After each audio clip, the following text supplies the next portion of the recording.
Si Jesus na Birheng Ina, lumbay hapis sabihin pa, at pagbubuntong hininga na kanyang kaluluwa.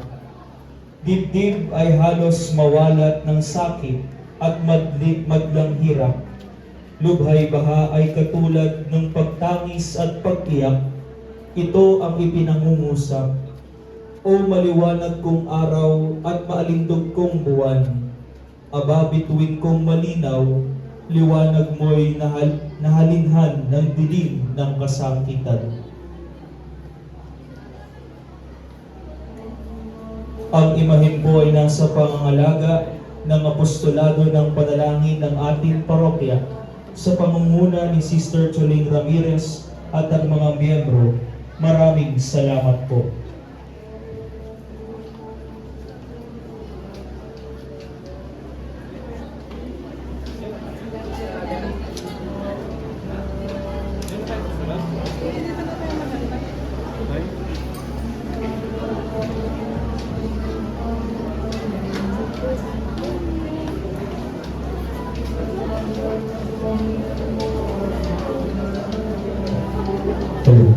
San Jose ng Arimatea. Dahil isang Pariseo at tinitingalang kagawad ng Sanhedrin, siya din ay naging palihim na disipulo ni Jesus. Kaya nang kanyang mabalitaan ng pagkamatay ni Jesus, at siyang nagtungo kay Pilato at lakas loob na hingin ang permiso upang kunin ang bangkay ni Jesus, upang mabigyan ng marangal na libing sa sariling bagong kayod na libingan na siya rin ang nagmamayari. Dali-dali siyang nagtungo sa Golgotha dahil araw noon ng paghahanda o bisperas ng araw ng pamamahinga.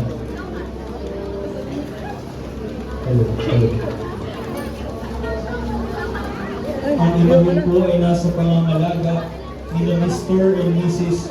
Jose at Lou Hernandez at pamilya, at ginugulita ang kanyang kapistahan tuwing ika-31 ng Agosto. San Jose ng Arimatea, ipanalangin ko kami.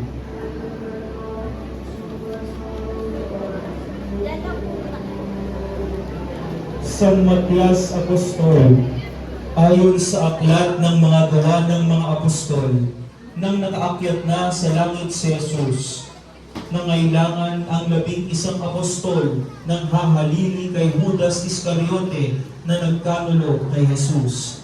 Ang naging pamantayan sa pagpili ay ito: kailangan kasama na siya ng mga apostol sa buong panahon na kasama nila si Jesus, mula nang siya ay binyagan ni Juan hanggang sa siya ay makaakyat sa langit.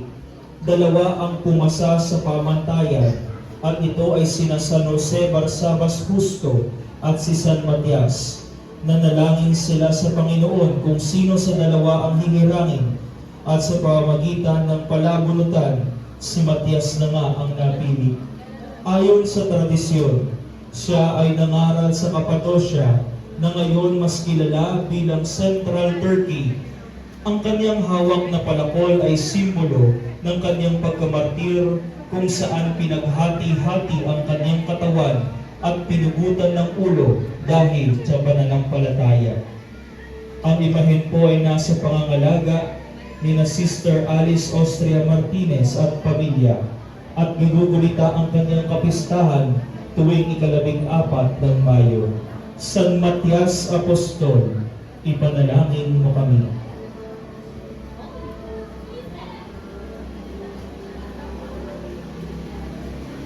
Santa Veronica, ayon sa pasyong mahal, sa laking kapangyarihan nitong Diyos na maalam, himalang sukat pagtakhan, mukha niya'y nalarawan sa ipinahid na birang, natitiklop na talastas, yaong birang na mapalad, sa gilid, likod at harap, kung ilaylay o iladlad, tatlong mukha'y nahahayag, ano pat hindi maisip at di matarok, ng pait himalang gawa ng langit, sa birang na ipinahid ni Veronicang may hapis. Ang imahen po ay nasa pangangalaga ni na Mr. and Mrs. Severino at Lulusay at pamilya, at ginugunita ang kanyang kapistahan tuwing ika-12 ng Hulyo. Santa Veronica, ipanalangin mo kami.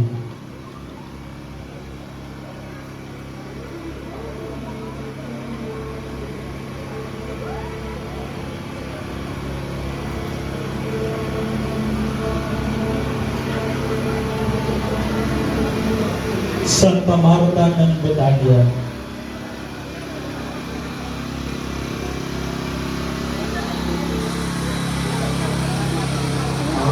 Ay po ay kasi ang pinag-release na po yung natin. Pero tinatamaan din kayo. Pag tiba kayo ng water, kahit katitik lang, magsasilent tapos kayo. Lahat po magsasilent tapos. Kasi pag yung water ay reminder of baptism. ayon sa Ebanghelyo, sinabi ni Jesus, Marta, Marta, nahihiligalig ka, Habulin na ano. Iwan na daw siya.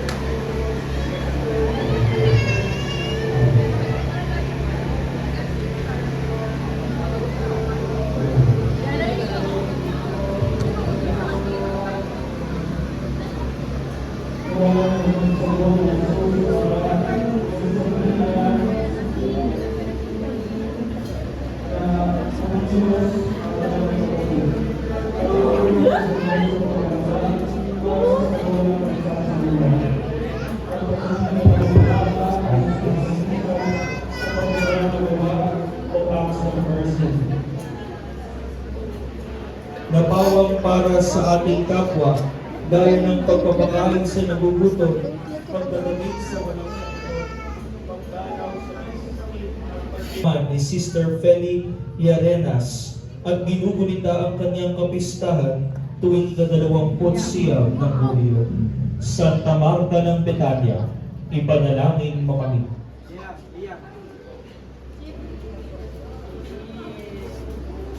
Santa Maria ng Betania, kaibigan at tagasunod ni Jesucristo, kapatid ni San Lazaro at Santa Marta, siya ang babaeng nagpahid ng pabango sa Panginoon, kung saan hawak-hawak niya napipintuhong paglilibing sa Kanya.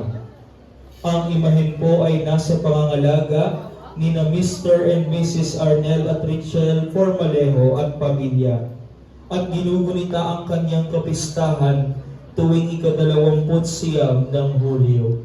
Santa Maria ng Betania, ipanalangin mo kami.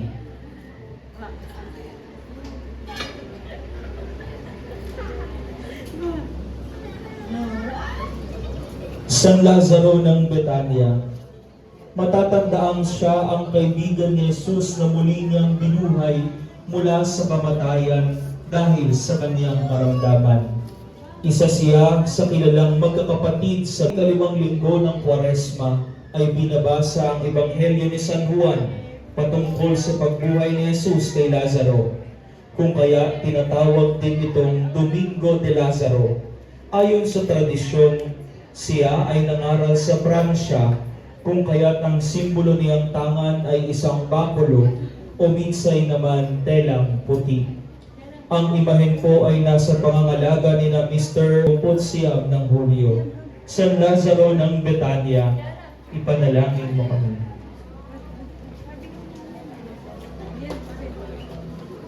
Santa Maria Cleofe y Jacobe, isa siya sa mga nagngangalang Maria na laging kasama ng mahal na Birhen. Cleofe ay halaw sa pangalan ng kanyang asawa na si Cleophas, na sinasabing nakasabay sa paglalakad ni Jesus nang siya ay mabuhay at maglakad patungong Emmaus.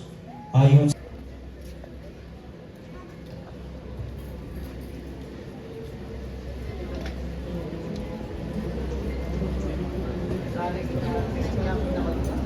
Santa Maria Magdalena o Apostola Apostolorum o ang apostol ng mga apostol, sapagkat sa kanya unang nagpakita ang Panginoon at nagpahayag na ito ay muling nabuhay.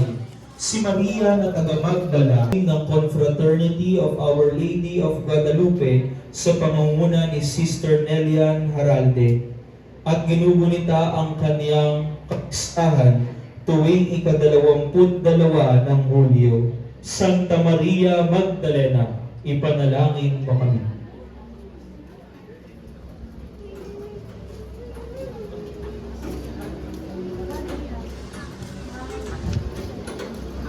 San Juan Evangelista, i-apostol.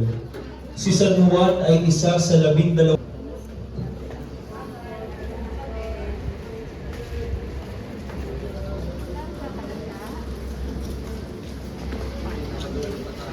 Santo Entierro, ang bahal. Masdan niyo ang imahe ng ating Panginoong Hesus na walang buhay. Ang imahe ng bugtong na anak ng Diyos na nagpakasakit at namatay sa krus upang tubusin ang ating mga kasalanan. Huwag nating kakaligtaan na hindi sa kaniyang pagkamatay nagwawakas ang pinakadakilang kwento ng pag-ibig na natunghayan ng mundo. Dahil katuwang ng kanyang pagkamatay ay ang katotohanang siya'y muling nabuhay.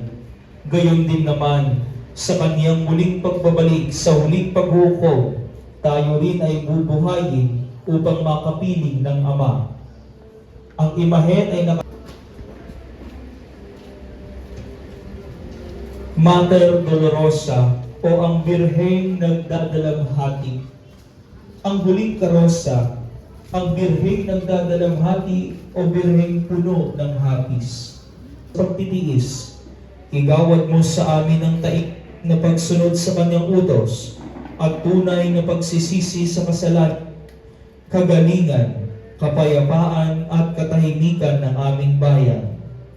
Noon pa may alam na ni Maria ang puso ay matatarapan ng balaraw nang dahil sa sakit na madarama niya sanhin pagdaranas ng kanyang anak. Isang ina, sa kabila ng kanyang mga dinanas na hirap ng kanya, siya ay nanatiling mapagmahal, mapagpatawad at matatag. Ang imahen po ay nasa pangangalaga ni Sister Abby Vicencio at ginugunita ang kapistahan ng Birhen ng Hapis tuwing ika-15 ng Mahal na Birheng Nagdadalamhati, ipanalangin.